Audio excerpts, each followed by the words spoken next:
started golf at the relatively late age of 2, Charley Hull.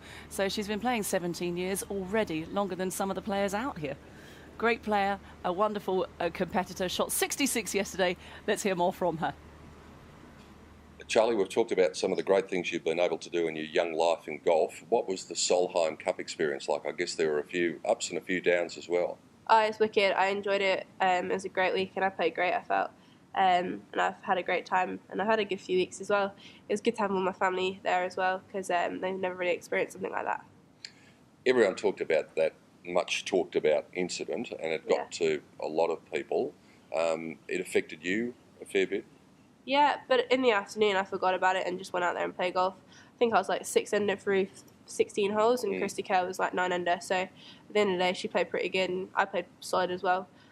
So that's the way golf goes. But I was pretty happy with the way I played the week after as well. And that's an incredible test of your mental fortitude, isn't it? When something gets to you like that, but you've got to just pick yourself up and dust yourself off and say, well, let's get on with it. Yeah, exactly. It's like a bad shot. You don't drag it on for like 2 or 3 holes. So just live and learn, live and forget about it. That's what I do. Let's talk about the Solheim Cup experience from the positive side of things, because golf is such an individual sport. And when it translates to a team thing, we've seen it with the Ryder Cup, we've seen it with the President's Cup, we've seen it with Solheim Cup. It's almost a completely different game, isn't it? Yeah, definitely. Like, I'm definitely not a team player, I feel. And I realised that in amateur golf, like always team golf and stuff, and I didn't enjoy it as much. But somehow, since I turned pro, because we only play it, say, once every 2 years, I really enjoy it, and I feel like it's good to get the whole team together, and you get the team spirit going, and it's fun. And what about when you walk onto the first tee, and it's like a football crowd rather than a golf crowd? That's pretty cool. I actually came onto the first tee with my phone in my hand recording it, and it was so wicked. I just put it on like Facebook and that. But it's a lot of fun, and everyone's cheering you on. I wish golf was like that every week. When you're out there on the golf course and you're concentrating on that one shot at a time, do you and your caddy, or when your dad's out there with you, do you talk about other things apart from golf, or are you really blinkered and focused? Well, on the golf course, I probably think nothing about golf at all apart from my shot. I always think of like what I'm going to wear out the next weekend or what I'm going to do when I see my friends.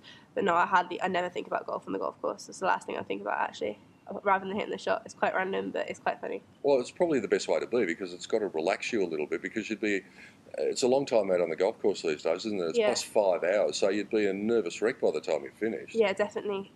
Like, as well, before like 5-6 weeks ago, I never actually ever took more than 2 days off golf.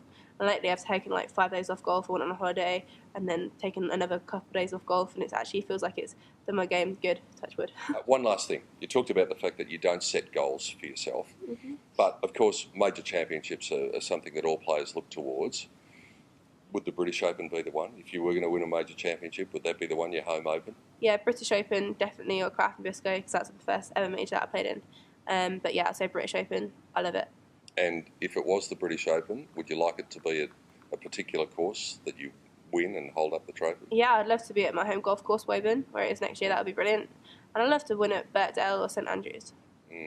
Woburn, just as we close, Woburn rings a bell for me, a name that you may have heard of, but you never would have probably experienced. Alex Hay, the great commentator. I know, He was from Woburn Golf Club, wasn't he? Yeah, it was a shame that he passed away a few years ago, but he was a great person, and he brought some great spirit to the golf club. Yeah, lovely man. I had the opportunity of sharing the commentary box with him a few times, so he was one of the gentlemen of the game.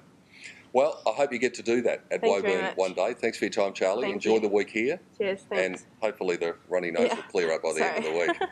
Cold.